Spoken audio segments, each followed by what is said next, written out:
When I first went to Trincomalee, everything was ethnicized. Even fish has an ethnicity in Trincomalee. That is Muslim fish, or this is Sinhalese fish. I'm Gayathri Lokuge from Sri Lanka, based in a research institution called Center for Poverty Analysis in Colombo, Sri Lanka. I'm a PhD student at Wageningen University with the Humanitarian Aid and Reconstruction Chair Group. I'm also part of this big research consortium called Secure Livelihoods Research Consortium. Sri Lanka is emerging from a conflict or a war, civil war, which ended in 2009, and it was a 3-decade-long conflict. Country can go back into war because the root causes of the war or the conflict or the grievances, most people say, were not addressed. What I started doing in Trincomalee was to understand what the men and women were doing as their livelihoods, or how they were making a living. So I started mainly working in the fish markets, because there are some established wholesale fish markets in Trincomalee. I started going to these markets, and I ended up following about 5 wholesale fish markets in Trincomalee, and I went to these markets every other week almost for over a period of 13 months, starting in 2012 October till 2013 November.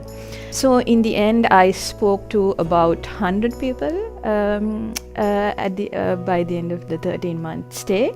I also started going to their houses, starting to understand what it was like in their home space. And of course, I also started figuring out that religion was very important for these men and women.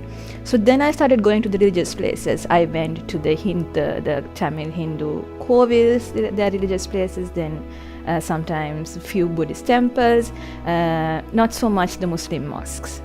There is a big tendency to focus on the ethnicity of people, men and women in Sri Lanka, of their ethnic identities. And this is also political. So in a setting like that, I felt that it was important to understand the more nuanced identity categories of men and women. Is it only about ethnicity? What about their gender? Or what about their class differences, for example?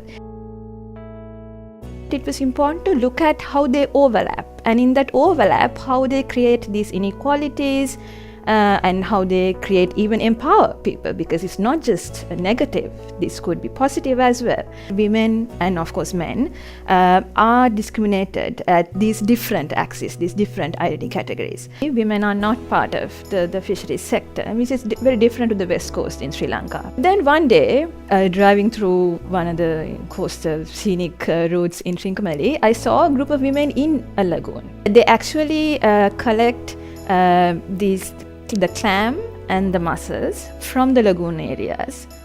These are shallow lagoons, with their hands. They collect it. Sometimes this is just for consumption, but they also sell it. And this they've been doing for generations. It has a class connotation as well.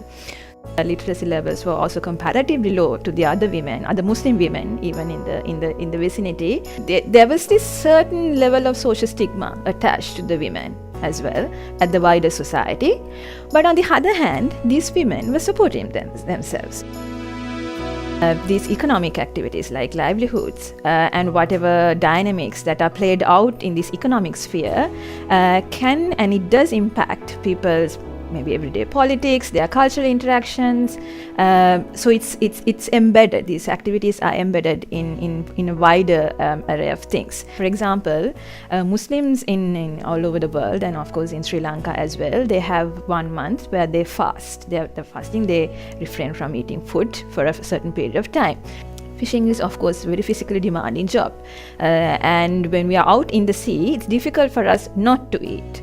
So what happens is that then they were giving me, so their meaning making, their sense making was that we are earning a living, we are going for fishing so that our family members at home can actually fast.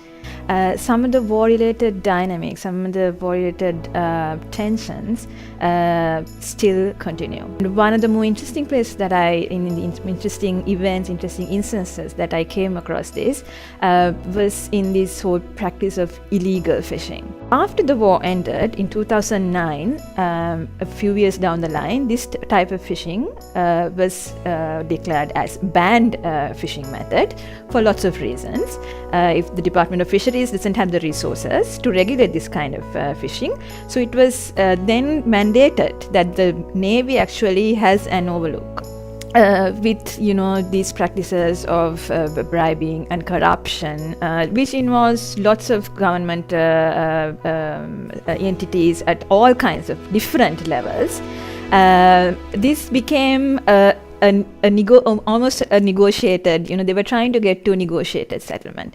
And this, of course, in a context of 30 years of war, where violence was part of their daily lives, and how these men and women were negotiating with the military, the government military, and of course the LTTE also at that time, is impacting how they now have to negotiate with these people, with these different entities to gain access to their livelihoods. These tensions and these interactions have to be understood at a very nuanced, context-specific level. It's difficult to generalize them and to take, make generalized statements out of these interactions.